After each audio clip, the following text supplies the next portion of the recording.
Le Seigneur est non seulement vivant, mais il est aussi vivant pour toujours. Il est mort une seule fois, et il est aussi ressuscité une fois pour toutes. Après sa résurrection d'entre les morts, il vit pour toujours. Il met en évidence non seulement la gloire qu'il avait auprès du Père, avant que le monde fût, Jean 17,5, mais il restaure la gloire de l'homme. Il vit à jamais non seulement pour lui-même, mais aussi pour nous, car il est toujours vivant pour intercéder en notre faveur. Et désormais, il comparaît maintenant pour nous devant la face de Dieu. Hébreux 7, 25 et 9, 24. N'a-t-il pas dit à ses disciples, « Je vis, vous vivrez aussi » Jean 14, 19. Et ces paroles ne sont-elles pas aussi pour nous?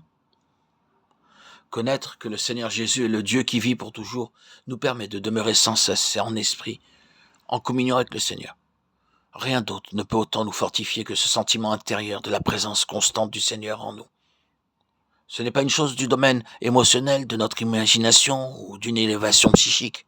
Abraham, par exemple, a connu Dieu profondément après l'avoir suivi de nombreuses années. C'est pourquoi il planta des tamaris à Beersheba.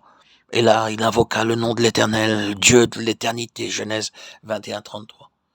Daniel est appelé le serviteur du Dieu vivant, et lorsqu'il fut jeté dans la fosse aux lions, son Dieu ferma la gueule des lions, et ils ne l'ont pas dévoré.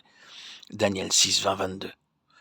Si vous marchez avec Dieu, en vous attendant à lui, pour qu'il vous accorde une aide opportune, vous découvrirez que le Dieu vivant ne vous fera jamais défaut. Un frère âgé qui connaissait le Dieu vivant depuis 44 ans a déclaré que Dieu ne lui avait jamais fait défaut. Que ce soit dans les grandes tribulations, sous de lourdes épreuves ou entouré par une grande pauvreté et par beaucoup de besoins, Dieu ne l'avait jamais délaissé. Parce que par grâce, il a pu avoir aussi confiance en Dieu. Ce frère a toujours reçu l'aide opportune.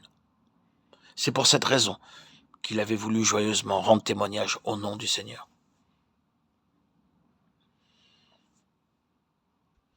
Une fois, Martin Luther fut confronté avec une situation pleine de danger et son cœur était rempli de tristesse, de crainte. Il savait que sans l'aide du Très-Haut, il ne pouvait faire face à cette situation. Alors que Luther était seul, assis dans sa chambre, il écrivit avec un doigt sur la table ces mots. Il est vivant pour toujours. Dieu est vivant. Luther fut rempli de joie à l'instant T et sa foi fut restaurée. Il est notre vivant pour toujours. Il est sans cesse notre force, notre espérance. Tout passera. Lui seul vit pour toujours.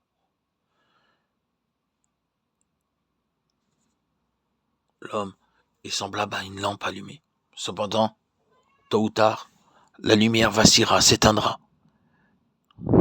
Christ est la véritable lumière, la source de toute lumière, brillant pour toujours. Soyons encouragés et réconfortés en sachant que le Dieu vivant qui appela Abraham, que servit Daniel et qui se confia à tous ceux qui croyaient en lui, qui se confiaient en lui, est vivant. Il est le Dieu à qui nous appartenons, le Dieu que nous servons. Nous devrions tomber sur nos faces pour l'adorer. Nous devrions être remplis de joie pour louer son saint nom.